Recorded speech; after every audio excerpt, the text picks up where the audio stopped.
जो हमारी भारत जोड़ो यात्रा है, इसको हमने कन्याकुमारी में शुरू किया। इसके बाद केरला, कर्नाटक, तेलंगाना, आंध्रा, महाराष्ट्र, मध्य प्रदेश और अब राजस्थान से ये निकली है। और ये श्रीनगर में जाकर जो हमारा तिरंगा है, इसको हम श्रीनगर में जाकर लहराएंगे।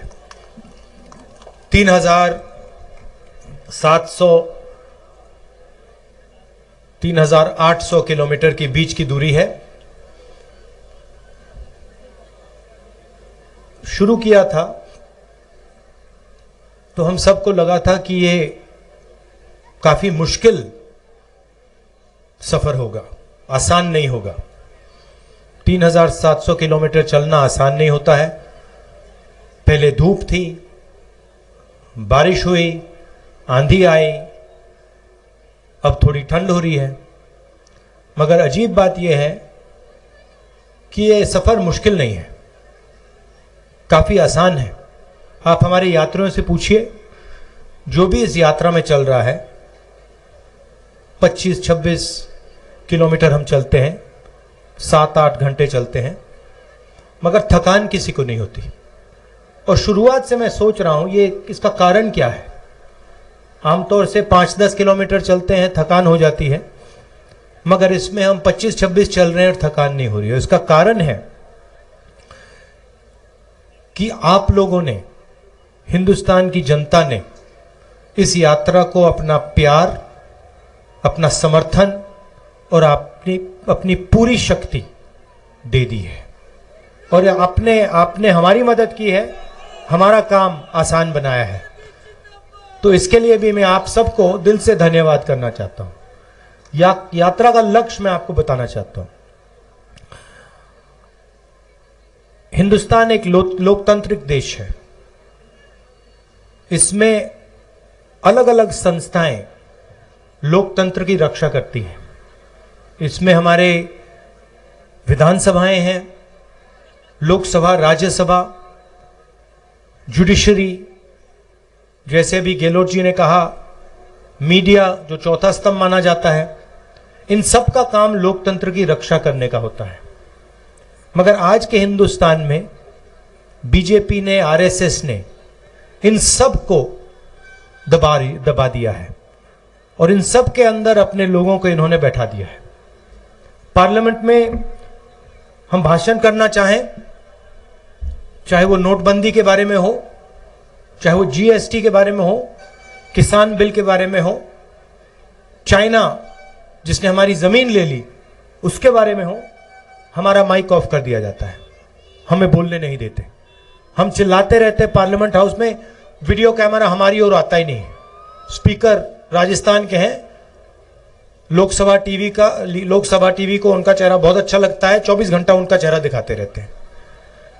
और जो हम कहते हैं वो कोई सुन नहीं पाता है। इसलिए हमने सोचा कि हमारे लिए एक ही रास्ता है, इन सड़कों पे चलकर, आपसे बातचीत कर कर आपको जो हिंदुस्तान की सच्चाई है वो बताना। तो ये है लक्ष्य यात्रा का।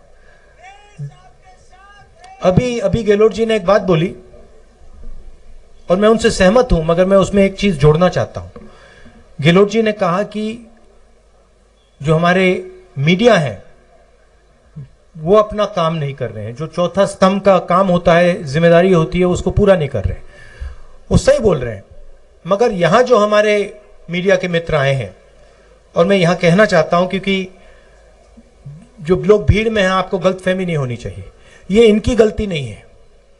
ये अपना काम करने की कोशिश करते हैं, ये रिपोर्टिंग करने की कोशिश करते हैं, मगर इनके जो मालिक हैं, इन्होंने इनके पीछे एक लगाम सी बांध रखी है, तो ये अपना काम पूरा नहीं कर सकते हैं।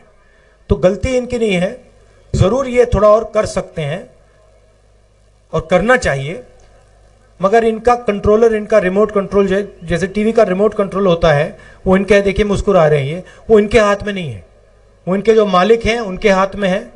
और सरकार में जो आपका दिल्ली में राज करते हैं उनके हाथ में है। तो ये मैं अशोक गहलोत जी की बात को थोड़ा बढ़ावा देना चाहता था। हिंदुस्तान के सामने 2-3 बड़े मुद्दे हैं। सबसे बड़ा मुद्दा बेरोजगारी का और महंगाई का। जो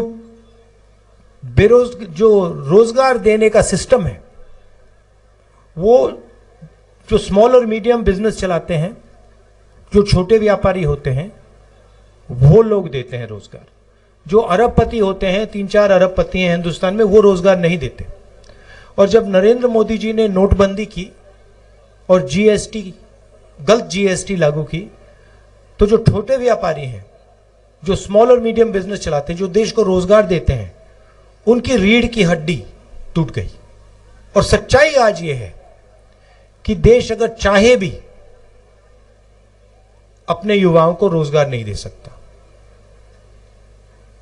तो सबसे बड़ा मुद्दा देश के सामने यह है।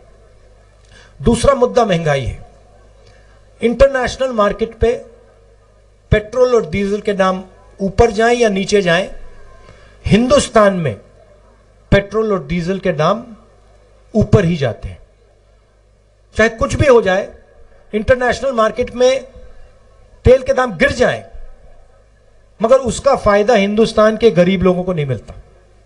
फायदा 3-4 बड़े उद्योगपतियों को मिलता है।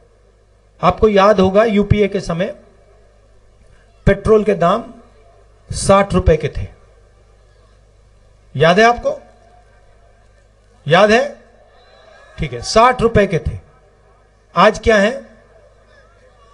आज 107 रुपए। तो आपको यह सवाल पूछना है कि ये जो पैसा है जो आपके जेब में से निकल रहा है, ये कहां जा रहा है? तो अर्ज है कि